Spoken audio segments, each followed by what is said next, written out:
Hi, for this tutorial we're going to take a look at how to back up your WordPress blog. Now we've already looked in one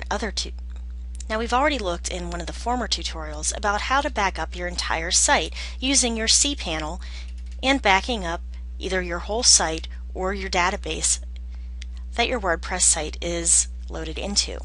But let's go ahead and take a look at the plugins that we can use to back up. So I've gone into Plugins, Add New, and looked up Backup. And as usual, you're going to see a bunch of different programs here that have different ratings. Now going down, you can see that Updraft Plus has the best ratings, so I'm going to go ahead and click Install Now. And Updraft Plus is going to allow you to back up into the cloud, meaning a Google Drive, your FTP, and even an email, and just restore it with one click. You can also back up your files and databases on separate schedules, so let's go ahead and click Install Now. Activate the plugin, and scrolling down we can see that we've got Updraft Plus Backup and Restore. So let's go ahead and take a look at our settings, and I'm going to click on Backup Now, and this is going to show us the backup directory where it will go. If you'd like this to go into another folder, you can go ahead and type the address in here, but I'm going to go ahead and leave it alone.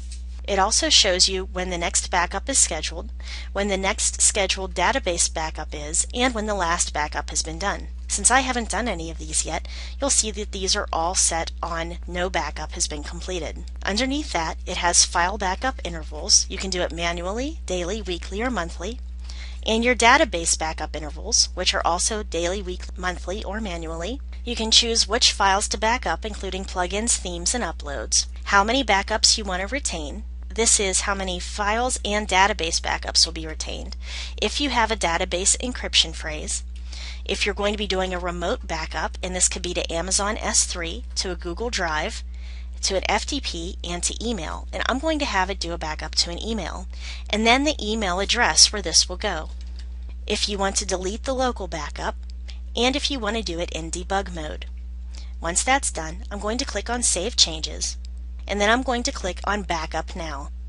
This is going to schedule a one-time backup. Click OK. And you can see now we have one backup file available. So I'm going to click on that file. It's going to show us when it took place, everything that was included in it, and if I need to restore it, I can click Restore, choose which file you want to restore from, and click on Restore Now.